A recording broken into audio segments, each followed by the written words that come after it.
ஒருத்தி மூஞ்சிவே பாத்துக்கிட்டு இருக்கேன். இவன் எனக்கு என்னன்னு உட்காந்து லேப்டாப் நோண்டிட்டு இருக்கான். என்ன கண்டுக்கவே மாட்டான்ல. இதுவே நான் பேசாம இருந்தப்ப நிம்மதின்னு இந்த ரூம் முழுக்க என் பேரு தான் கேக்கும். இப்ப பேச ஆரம்பிச்சிட்டேல, அதான் சாருக்கு என் நினைப்பே வர மாட்டேங்குது. இப்படியே விட்டா சரிப்பட்டு வராது. கொஞ்சம் பேசி பாப்போம். கண்டுக்கவே மாட்டேங்கிறான். ஹலோ. இங்க பாரு, என்ன பண்ணிட்டு இருக்க? அதுவா, ரூம்ல போர் அடிச்சது, அதான் ஏதாவது படம் பார்க்கலாமான்னு படத்தை தேடிக்கிட்டு இருக்கேன். போர்? அப்ப எனக்கும் தான் போர் அடிக்குது. ஏதாவது பேசலாம்ல? உன்கிட்ட என்ன பேசுறது? என்கிட்ட என்ன பேசுறதா? எப்போதும் உன்கிட்ட தானே பேசிட்டு இருக்கேன். கொஞ்ச நேரம் படம் பாக்குறேன். நீ வேற ஏதாவது வேலை இருந்தா போய் பாரு.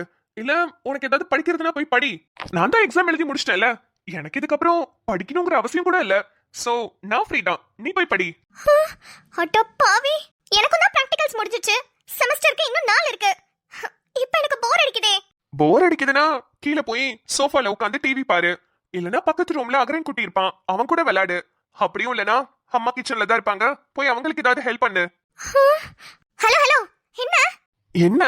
நான் பேச ஆரம்பிச்சதுக்கு அப்புறம் ரொம்ப ஓவரா பண்ற. இவ்ளோ நாளா சண்டையில இருந்தப்ப கூட வார்த்தைக்கு வார்த்தை நிம்மதின்னு. ஆனா இப்ப உன் பக்கத்துலயே உட்கார்ந்திருக்கேன், கண்டுக்க மாட்டேங்கற. கண்டுக்க மாட்டேனா என்னடி பண்ணணும்? என் கண்ணு முன்னாடி தான் உட்கார்ந்திருக்க. நம்மளுக்குள்ள எல்லா பிரச்சனையும் முடிஞ்சிருச்சு, நம்ம சந்தோஷமா இருக்கோம், அவ்வளவுதான். இதுல நம்ம பேசுறதுக்கு என்ன இருக்கு சொல்லு? ஒண்ணும் இல்ல, பேசுறதுக்கு ஒண்ணும் இல்ல. அதான் அப்பவே என் ஃப்ரெண்ட் சொன்னா, நான் தான் மென்டல் மாதிரி அத நம்பல. என்ன சொன்னா உன் ஃப்ரெண்டு? இந்த ஆம்பளைங்களே இப்படிதான், லவ் பண்ற வரைக்கும் கல்யாணம் பண்ற வரைக்கும் தான் நம்ம மேல உயிரை வச்சிருப்பாங்க. கல்யாணத்துக்கு அப்புறம் நம்மள மதிக்கவே மாட்டாங்கன்னு சொன்னா அப்படிதான் நடக்குது. நான் உன்கிட்ட நல்லா பேசுற வரைக்கும் நல்லா சிரிச்சு சிரிச்சு பேசினேன், என் பின்னாடியே வந்த. ஆனா இப்ப உன் பக்கத்துல உட்கார்ந்திருக்கே, என்ன கண்டுக்க மாட்டேங்கற. சரி நல்லா சரி. எங்க அந்த phone? Drink drink drink drink ring போதா? போகுது. ஹலோ ஸ்வேதா. ஹே நிம்ச சொல்லடி. ஸ்வேதா, நீ சொன்னது 100% உண்மை ஸ்வேதா. நான் நிறைய உன்கிட்ட சொல்லிருக்கேன். இப்ப நீ எதை உண்மைன்னு சொல்ற எனக்கு புரியல. சரி அதெல்லாம் விடு. அப்புறம் நம்ம ஆளு அதாண்டி உன் புருஷன் ஆதி, சூப்பர் சாம்ப், எப்படி இருக்கா? என்ன நம்ம ஆளா? ஆமா, உன்கிட்ட நான் நிறைய வாட்டி சொல்லிருக்கேன்ல. இங்க பாரு, உன் புருஷங்கிறதுக்காகலாம் நான் அவனை சைட் அடிக்காம இருக்கவே முடியாது. எனக்கு ஆதிய ரொம்ப பிடிக்கும், நான் தான் சொல்லிருக்கேன்லடி. ஷேண்டி மானங்கிட்டவளே, உனக்குல கொஞ்சம் கூட அறிவில்ல. நீ எப்படி வேணாலும் என்ன திட்டிக்கோ, ஆனா ஆதிய கண்டிப்பா நான் சைட் அடிப்பேன்.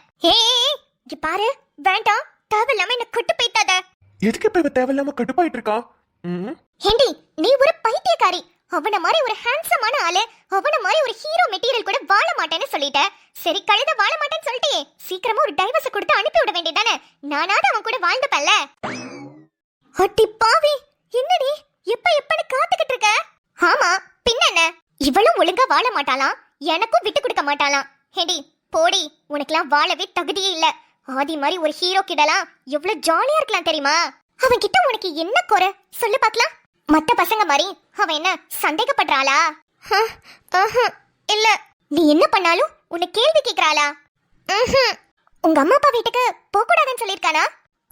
அவனே கூட்டிட்டு போயிருவான், அதெல்லாம் சொன்னதில்ல. எப்படி அவனே கூட்டிட்டு போயிருவான். சரி ஓகே, அதை விடு. உங்க அம்மா அப்பாவை அவன் எப்படி பாப்பா?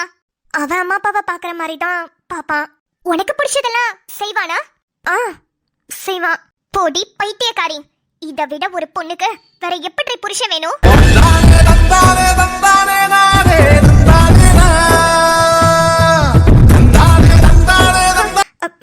ஸ்வேதா, உனக்கெல்லாம் புருஷனோட அருமையே தெரியல நிம்மதி.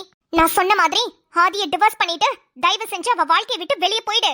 வேற ஏதாவது நல்ல பொண்ணு ஆதிக்கு நல்ல மேட்சிங்கா அமையும். அப்ப நீ அதை பார்த்து வயிறு எரிஞ்சு சாவு. என்னடி இப்படி திட்டுற? பின்ன திட்டாம இப்படி ஒரு பையனை இப்படியெல்லாம் டார்ச்சர் பண்ணுவியா? இதுக்கு முன்னாடி என்ன சொல்லிட்டு இருந்த? அவன் எதுக்காக என் கழுத்துல தாலி கட்டினான்னு தெரியல, ஃப்ரெண்டா இருந்த என்ன ஏமாத்திட்டான் தானே சொல்லிட்டு இருந்த. ஆனா கடைசியா தெரிஞ்சு போச்சு பாத்தியா? கிறிஷ் கிட்ட இருந்து காப்பாத்திருக்காண்டி உன்ன. இப்படிலாம் ஒரு பையன் எப்படி பண்ண முடியும்? இல்ல ஸ்வேதா, அது உன்னோட வாழ்க்கையை காப்பாத்துறதுக்காக அவனோட வாழ்க்கையை அழிச்சிருக்கான். அது கூட புரியாத தத்தியாடி நீனு. மூடிட்டு போன வை, உன்கிட்ட பேசுறதே வேஸ்ட். ஹே, நான் எதுக்கு கால் பண்ண? இவ என்னென்னமோ பேசிட்டு இருக்கா. இங்க பாரு, அதெல்லாம் நான் பாத்துக்கிறேன், எனக்கும் அதெல்லாம் புரியுது. நல்லா புரியுது உனக்கு. இங்க பாரு நிம்ச, இப்பவும் சொல்றேன், ஒன்னும் கிட்டு போகல. சீக்கிரமா அவனை டிவோர்ஸ் பண்ணிட்டு என் தங்கத்தை ஏன் கூட அனுப்பி வை. என் தங்க தளபதிய நான் பாத்துக்கிறேன். இவனை விட்டா வந்து தூக்கிட்டே போயிருவா போல. ஹே, என்ன விட்டா ரொம்ப ஓவரா பேசிட்டு இருக்க. யாருக்கிட்ட என்ன பேசிட்டு இருக்க? இங்க பாரு, என்னதான் இருந்தாலும் அவன் என் கழுத்துல தாலி கட்டி இருக்கான். அவன் என் புருஷன்டி. காதல் சொன்ன கனவே அது கடவுளை கண்ட கனவே காற்றாய் பறக்குது மனமே. சோட்டு இப்ப என்ன சொன்ன? ஒண்ணும் இல்ல, நீ படம் பாரு, நான் பேசிட்டு வரேன். ஏய், சும்மா நிறுத்து. புருஷன்னு வாயில சொன்னா மட்டும் பத்தாது, வாழணும்டி, சேர்ந்து வாழணும். அதை விட்டுட்டு வெளியே வந்து அவன் என் புருஷன், நான் அவனுக்கு பொண்டாட்டின்னு சொன்னா மட்டும் போதுமா? உன்னெல்லாம் நம்ப முடியாது. நீ போனை வை, தயவு செஞ்சு என்கிட்ட எல்லாம் பேசாத. நீ எனக்கு பண்ற அடுத்த கால் என்னவா தெரியுமா இருக்கணும்? நான் அவனை டிவோர்ஸ் பண்ணிட்டேன்டி, உன் தங்க தளபதியை நீயே வச்சுக்கோன்னு என்கிட்ட போன் பண்ணி சொல்லு. அப்ப நான் எடுத்து பேசுறேன். அடி பாவி, நான் டிவோர்ஸ் பண்றனோ இல்லையோ, இவ சொல்லி சொல்லி என்ன பண்ண வச்சிருவா போல. ஏய் லூசு, என்னாச்சு? ஒண்ணுலே. என்ன ஒண்ணும் இல்லையே, எல்லாமே தான் கேட்டேனே. நீ ஸ்வேதாக்கு வேற எதுக்கோ ஃபோன் பண்ண, அவ வேற என்னென்னமோ சொல்லி உன்னை குழப்பி விட்டுட்டா போல. ஆமா, அந்த மெண்டல் என்ன குழப்பி தான் விட்டா. என்னவா, என்ன சொன்னா? அதெல்லாம் உனக்கு எதுக்கு? நீ பாரு, படம் பாரு. அவ சொல்றது ஒரு வகையில நியாயமா தான் இருக்கு. வெளியே தான் புருஷன் பொண்டாட்டின்னு சொல்லிட்டு இருக்கீங்க, ஆனா வாழ்ற மாதிரி உனக்கு தெரியலையேன்னு சொன்னா அதுவும் கரெக்ட் தான். இப்ப என்ன பண்றது? ஐயோ, ஒரே குழப்பமா இருக்குப்பா. இதுக்கு மேல இங்க உட்கார்ந்திருந்தோம், அவ்வளவுதான். ஹே, என்னடி ஆச்சு? ஏதாவது சொல்லு. ஒன்னும் ஆகல, நீ படம் பாரு, நான் அகரன் குட்டி கூட போய் விளையாடுறேன். ஏ, என்ன இவ்வளவு அவசரமா ஓடுறா? என்னவா வேணும்னாலும் இருந்துட்டு போட்டோம். ஆனா அவன் என் புருஷன்னு ஒரு வார்த்தை சொன்னால கேட்கவே ரொம்ப இனிமையா இருக்கு. ஸ்வேதாக்கு தான் தேங்க்ஸ் சொல்லணும். தேங்க்ஸ் ஸ்வேதா. ஐயோ, இந்த வேலையை மறந்துட போறோம். ஹலோ கார்த்தி. நான் ஆதி பேசுறேன். கார்த்தி, நான் கிரியேட் பண்ண இமேஜஸ் எல்லாம் பாத்தீங்களா? நல்லா இருந்துச்சா? ஆதி, சூப்பரா இருந்தது.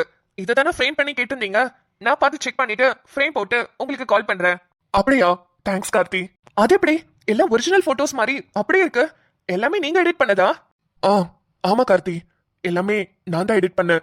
ஆக்சுவலா என் கல்யாணம் எப்படி நடந்துச்சுன்னு உங்களுக்கு தெரியும்ல. எங்க 2 பேருக்குமே பெரிய டவுட்ல தான் நடந்துச்சு. அந்த கல்யாணம் இப்ப நினைச்சா கூட கொஞ்சம் கஷ்டமா தான் இருக்கு. அதுலயும் என் ஒய்ஃப்க்குலாம் ரொம்ப இன்ட்ரெஸ்டே இல்லாம தான் இருந்துச்சு. அதனால என் ஒய்ஃப்க்கு நான் ஒரு பெரிய சர்ப்ரைஸ் கொடுக்கணுங்கிறதுக்காக அவங்க போட்டோவையும் என் போட்டோவையும் நல்லா சிரிச்ச மாதிரி வச்சு கல்யாண கோலத்துல சூப்பரா ரெடி பண்ணிருக்கேன். எனக்கு இது போட்டோ ஃப்ரேம் மட்டும் பண்ணி கொடுங்க. நான் அதை அவங்களுக்கு சர்ப்ரைஸா கொடுக்கணும். கண்டிப்பா ஆதி, இன்னும் 2 டேஸ்ல உங்களுக்கு கிடைச்சிரும். தேங்க்ஸ் கார்த்தி. ஓகே ஆதி, பாய். இவ்வளவு நேரம் படம் பார்த்துட்டு இருந்தேன் நினைச்சேன். இல்ல நிம்மதி, உன்னோட போட்டோவையும் என்னோட போட்டோவையும் எடிட் பண்ணிட்டு இருந்தேன். நம்ம 2 பேரும் கல்யாண கோலத்துல அழகா பார்க்கணும்னு எனக்கு ரொம்ப ஆசை. சீக்கிரமாவே அந்த போட்டோ ஃப்ரேம் உன் கைக்கு வரும். அப்ப நீயும் பார்த்து ரொம்ப சந்தோஷப்படுவ பாரு.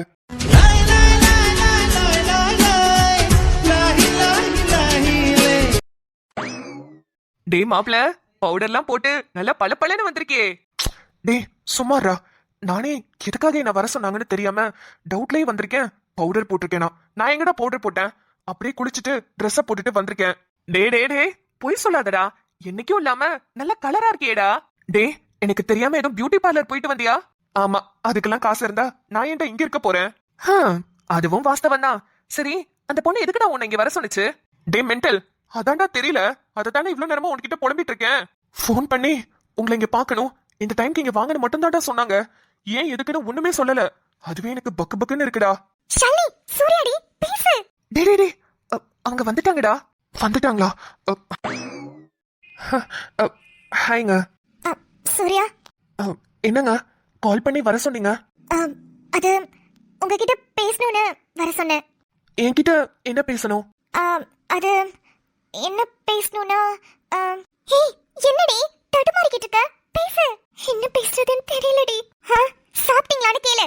கேக்குறத பாரு. சூர்யா, சாப்பிட்டீங்களா? ஐயோ, ஒரு பேச்சுக்கு சொன்னேன்டி, அதுக்கு நான் அதேவா கேட்பேன். இத கேக்குறதுக்கு தான் என்ன வர சொன்னீங்களா? இத போன்லயே கேட்டு இருக்கலாமே. அது ஒண்ணும் இல்ல சூர்யா, உங்ககிட்ட கொஞ்சம் தனியா பேசணும். ஷாலினி, நான் வெளியே வெயிட் பண்றேன். சரிடி. என்ன மாப்ள? ஏண்டா பரதேசி, இந்த பொண்ணு சொன்னோனே அந்த பொண்ணு புரிஞ்சுக்கிட்டு போச்சுல. ஆனா நீ குத்துக்கல்லு மட்டும் என் பின்னாடி நின்னுட்டு இருக்க. மாப்ள மாப்ள, இந்த பொண்ணுங்களே நம்ப கூடாது மாப்ள. இங்க பாரு, பிளான் பண்ணி தான் வந்திருப்பாளுங்க. ஏதாவது எசக்க பசக்க பண்ணிட்டாளுங்கடா மாப்ள உன்னை மறுபடியும் ஏதாவது கேஸ்ல மாட்டி விட்டுருவா மாப்ள இவ. டேய் அதெல்லாம் நான் பாத்துக்கிறேன், கிளம்புடா. மாப்ள வேண்டாம், நான் இங்கே இருக்கேன், எதுவா இருந்தாலும் என் கண்ணு முன்னாடியே பேசு. டேய் ஏண்டா, நான் பாத்துக்கிறேன் நீ போ. சரி, அப்புறம் நாளை பின்ன ஒரு கேஸ்ல மாட்டிக்கிட்டு என்ன வந்து மச்சான் மச்சான் காப்பாத்துறான்னு சொன்னா நான்லாம் வரமாட்டேன் பாத்துக்கோ. ச்சூ, அதெல்லாம் எனக்கு தெரியும், நீ கிளம்பு. ஷாலினி சொல்லுங்க, என்கிட்ட என்ன தனியா பேசணும்? இல்ல சூர்யா, நான் உங்ககிட்ட சாரி கேட்கணும். எத்தனை வாட்டி இதே கேட்பீங்க? அதான் சொல்லிட்டீங்களே, விடுங்க போதும். இதுக்கு மேலயும் நீங்க என்கிட்ட சாரி கேட்கணும்னு அவசியம் இல்ல. ஓகே சூர்யா. அப்புறம் அப்புறமா என்ன பேசுறதுன்னு தெரியலையே. நான் பேசாம தான் இருந்தேன், இவதான் என்ன கூத்து விட்டுட்டா. அடியே. அப்புறம் ஒன்னும் இல்ல சூர்யா, அது ரூம்ல இருந்தேனா ரொம்ப கில்ட்டியா ஃபீல் ஆயிட்டே இருந்துச்சு. அதை இவகிட்ட சொல்லி புலம்பிட்டு இருந்தேன். அவதான் கூட்டிட்டு வந்து நீ நேர்ல பேச, அப்ப நீ ஃப்ரீ ஆயிடுவேன்னு சொன்னா. அதான் டக்குன்னு உங்களுக்கு ஃபோன் பண்ணி உங்ககிட்ட பேசணும்னு சொல்லிட்டு இங்க வந்துட்டேன். ஆனா இங்க வந்து எனக்கு உங்ககிட்ட என்ன பேசுறதுனே தெரியல. I'm sorry Surya. ஐயோ பரவாயில்லைங்க, எத்தனை சாரி சொல்லிட்டே இருக்கீங்க, போதும் விடுங்க. எனக்கு என்ன சொல்றதுனே தெரியல. சரி சரி, சாப்பிட்டீங்களா? சாப்பிட்டேன். இல்ல எனக்கும் என்ன பேசுறதுன்னு தெரியல. அதான் எனக்கும் சேம் ப்ராப்ளம். சரி, உங்ககிட்ட நான் உன்னை கேட்கவா? கேளுங்க. உங்களுக்கு என்ன மாதிரி பொண்ணு ஒய்ஃபா வரணும்னு ஆசைப்படுறீங்க? இல்ல உங்களுக்கு விருப்பம் இருந்தா சொல்லுங்க, இல்லனா வேணாம். நானும் ஒரு வயசு பையன் தானே, எனக்கும் ஆசைகள்லாம் இருக்கு. எனக்கு வரப்போற பொண்ணு ஒரு விஷயத்துல கூட என்ன சந்தேகமா பார்க்க கூடாது. நம்ம இவன சந்தேகம் மட்டும் தானே பட்டிருக்கோம். அதுதான் ஃபர்ஸ்ட் பாயிண்ட். செகண்ட் பாயிண்ட், அந்த பொண்ணு பெரிய இடத்து பொண்ணா இருக்கணும்னு அவசியமே இல்ல. ஏழை வீட்டு பொண்ணா இருந்தாலும் மனசும் குணமும் தங்கமா இருந்தா போதும். ஆமா சூர்யா, ஒரு சின்ன டவுட். இல்ல உங்ககிட்டே காசு இல்லைன்னு சொல்லிருக்கீங்க, அவங்க கொண்டு வந்தாங்கன்னா நீங்க அதை யூஸ் பண்ணிக்கலாம்ல? இல்ல பெரிய இடத்து வீட்டு பொண்ணா இருந்தா நிறைய நகை போடுவாங்க, காசு பணம் தருவாங்க, ஏன் இப்பெல்லாம் கார் பைக்லாம் கூட தராங்கல்ல, அதெல்லாம் நீங்க யூஸ் பண்ணிக்கலாம்னு சொல்ல வரேன். உங்களுக்கு தான் அவ்வளவு வசதி இல்லல. எல்லாம் அவ்வளவு ஈஸியா கிடைச்சிருச்சுன்னா வாழ்க்கையில சுவாரஸ்யமே இருக்காதுங்க. நான் நிறைய படிச்சிருக்கேன். என் மேலையும் என் வேலை மேலையும் என் உழைப்பு மேலையும் எனக்கு நம்பிக்கை இருக்கு. இதுவே பெரிய இடத்து வீட்டு பொண்ணான்னு வச்சுக்கோங்களேன், அவங்க எல்லாமே தந்துருவாங்க. ஆனா அதுக்கான வேல்யூ அந்த பொண்ணுக்கும் புரியாது, எனக்கும் புரியாது. நாங்க ஒரு கல்யாணம் மட்டும் பண்ணல, நாங்க 2 பேரும் சேர்ந்து வாழ போறோம். அதுக்கு சேர்ந்தே உழைக்கணும். என்கிட்ட வீடு காசு பணம் எதுவுமே இல்ல. அந்த பொண்ணும் அதே மாதிரி வந்துச்சுன்னா நாங்க 2 பேரும் கஷ்டப்பட்டு உழைப்போங்க. அப்படிதாங்க எதிர்பார்க்கிறேன். சூர்யா, உங்களுக்கு ரொம்ப நல்ல மனசுங்க. இந்த மனசு எல்லா பசங்கள்ட்டையும் இருக்கணும்னு நினைக்கிறோங்க. ஆனா இது ஒரு சில பசங்கள்ட்ட தான் இருக்குன்றதுனாலதான் இத நல்ல மனசுன்னு பெருமையா பேசுறீங்க. வேற அவ்வளவுதாங்க. இது நல்லாதான் இருக்குல்ல. சரி, உங்களுக்கு என்ன மாதிரி பையன் ஹஸ்பண்டா வரணும்னு நீங்க ஆசைப்பட்டிருக்கீங்க? என்கிட்ட கேட்டதுனால நானும் உங்ககிட்ட கேக்குறேன், சொல்லுங்க. எனக்கும் பெரிய கனவெல்லாம் இருக்குங்க. சொல்றேன், நான் எவ்வளவு அடிச்சாலும் சரி, எவ்வளவு திட்டினாலும் சரி, எவ்வளவு அசிங்கப்படுத்தினாலும் அவன் என் கூடவே இருக்கணும், என்கிட்ட பேசிக்கிட்டே இருக்கணுங்க. எப்படி நான் இருக்கேனே அந்த மாதிரியாங்க?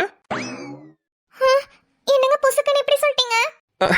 இல்ல, நீங்க சொன்னது எல்லாத்துக்கும் மேட்சிங்கா இருந்துச்சே, அதான் சொன்னேன். நீங்க கண்டினியூ பண்ணுங்க.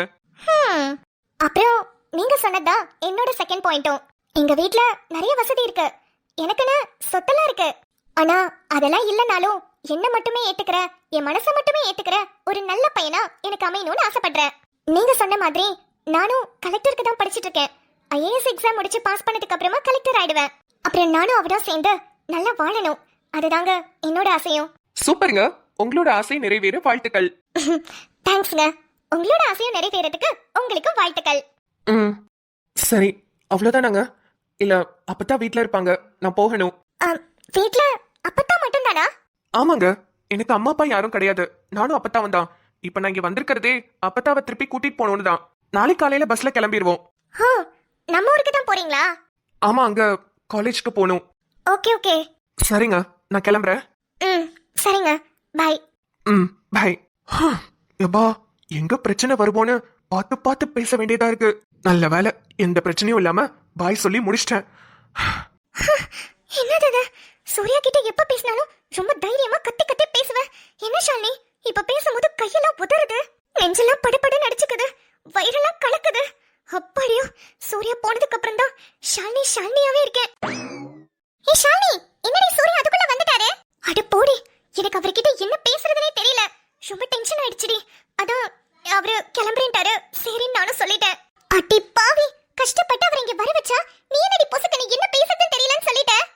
மனசுல இருக்கிற காதல அவர்கிட்ட சொல்ல வேண்டியதானே? ஹே, என் மனசுல காதல் இருக்குன்னு நான் எப்படி உன்கிட்ட சொன்னேன்? 24 மணி நேரமும் அவரையே நினைச்சுக்கிட்டு இருந்தா அப்ப அதுக்கு பேர் என்னவா? கவி ப்ளீஸ் டி, என்ன குழப்பாத. நான் உன்னை குழப்பல ஷாலினி, நீயே தான் உன்னை குழப்பிக்கிட்டு இருக்க. ஏண்டி ஒரு செகண்ட் விடாம சூர்யா சூர்யான்னு அவரை பத்தியே நினைச்சிட்டு இருக்க, அவரை பத்தியே பேசிக்கிட்டு இருக்க. அப்ப அதுக்கு அர்த்தம் என்னடி? அதுக்கு அர்த்தம் கேட்டீனா எனக்கு அதுக்கெல்லாம் அர்த்தம் தெரியல. ஆனா உன்னை சொல்றேன், நீ நினைக்கிற மாதிரி நான் சூர்யாக்கு சரிப்பட்டு வரமாட்டேன்டி. ஏண்டி அப்படி சொல்ற? அவரை நினைக்கிறது எல்லாமே வேறடி. அவருக்கு வரப்போற பொண்ணை பத்தி அவர் ஒரு பெரிய கனவை கண்டு வச்சிருக்காரு. அதெல்லாம் என்னால ஃபுல்ஃபில் பண்ணவே முடியாது. அதுக்கு இப்ப என்ன பண்ண போற? அதுக்கு நான் ஒண்ணும் பண்ணல, என்ன அப்படியே விட்டுரு, நான் அப்படியே இருந்துக்கிறேன். எனக்கு சூர்யாவும் வேண்டாம், யாரும் வேண்டாம். ஆனா எனக்கே தெரியல கவி, சூர்யாக்கு அன்னைக்கு நான் காலேஜ்ல பேசும்போது அவர் என் கண்ணை பார்த்து தேங்க்ஸ் சொன்னாரு. அப்போல இருந்து இப்ப வரைக்கும் ரொம்ப கில்ட்டியா ஃபீல் ஆகுது. அவரை நேர்ல பார்த்து பேசுறதுக்கு கூட எனக்கு தைரியம் வர மாட்டேங்குது. அது பேரு காதலான்னு கூட எனக்கு தெரியல. ஆனா சத்தியமா சொல்றேன், சூர்யா என்ன கண்டிப்பா விரும்பவே மாட்டாரு. ஹோ, அப்ப சூர்யா ஷாலினியை விரும்ப மாட்டாரு அப்படிதானே? ஆமா, கண்டிப்பா என்ன விரும்ப மாட்டாரு. நான் அவர் பின்னாடி பிச்சை எடுத்துட்டு தெரியணும். வேணாண்டி, அவருக்கா மனசுல தோணுச்சுன்னா ஓகே, மத்தபடி கண்டிப்பா அவருக்கு என்ன பிடிக்காது. இதுக்கு மேல நான் என்ன சொல்ல முடியும்? அப்படா விட்டுரு. சரி வா போலாம். ஷோ, என்ன ஷாலினி, என்னால போகவும் முடியல, சூர்யாவை வேணான்னு சொல்லவும் முடியல. ஒரே மிக்ஸ்ட் எமோஷன்ஸா இருக்குடி. மக்களே, நீங்களே இந்த ஷாலினி பிள்ளைக்கு ஒரு நல்ல அட்வைஸா சொல்லிட்டு போங்க. சூர்யாவை லவ் பண்றாளா இல்லையான்னு அவளுக்கே தெரியலையா. லவ் பண்றவங்கள கூட நம்பிடலாம் போல, ஆனா இப்படி தெரியாம சுத்தவங்கள தான் என்ன சொல்றதுன்னு தெரியல. ஹலோ மக்களே, நான் உங்கள் கவி. நம்ம ஷாலினியோட ஃப்ரெண்ட், நிறைய இடத்துல பாத்திருப்பீங்க. ஓகே, நம்மளோட சூர்யா ஷாலினி லவ் ஸ்டோரி இன்னையில இருந்து ஸ்டார்ட் ஆகுதுன்னு கூட சொல்லலாம். இப்போ ஷாலினி என்ன பண்ண போறா? ஷாலினியா போனா கண்டிப்பா சூர்யா ஒத்துக்க மாட்டாருன்னு ஷாலினியா சொல்றா. அப்ப என்ன மாதிரியா போக போறா? எல்லாத்தையும் பொறுத்திருந்து பாருங்க. அப்புறம் நம்ம ஆடி நிம்மதியை பாத்தீங்களா? நல்லா இருந்துச்சுல கெமிஸ்ட்ரி? நல்லா இருக்கட்டும், நல்லா இருக்கட்டும், எல்லாரும் நல்லா இருக்கட்டும். நம்ம ஆடி வர சூப்பரா ஒரு போட்டோ ஃப்ரேம் ரெடி பண்ணி நிம்மதியை சர்ப்ரைஸ் பண்ண போறாரா. அதுக்கு நிம்மதியோட ரியாக்ஷன் என்னவா இருக்கும்னு கண்டிப்பா பார்க்கலாம். ஓகே மக்களே, உங்களுக்கு இந்த வீடியோ பிடிச்சதுன்னா வீடியோக்கு ஒரு லைக் கொடுத்துட்டு உங்க ஃப்ரெண்ட்ஸ் அண்ட் ஃபேமிலிக்கு ஷேர் பண்ணிடுங்க. நீங்க நம்ம சேனலை சப்ஸ்கிரைப் பண்ணாம பாக்குறீங்கன்னா சப்ஸ்கிரைப் பண்ணி வச்சுக்கோங்க. இன்னைக்கு நம்ம வீட்ல பாவக்காய் குழம்பு, புடலங்காய் பொரியல். நீங்க எல்லாரும் என்ன சமைச்சீங்கன்னு சாப்பிட்டீங்கன்றத மறக்காம கமெண்ட்ஸ் சொல்லிட்டு போங்க. நாளை வீடியோவில் சந்திப்போம். பை. என்னடா நான் வந்து சொல்ற சுடரமா வரேன்னு யோசிக்கிறீங்க? அம்மா மெஸ்ல பிஸியா இருக்காங்க, அதை என்ன அனுப்பி விட்டாங்க. Okay bye.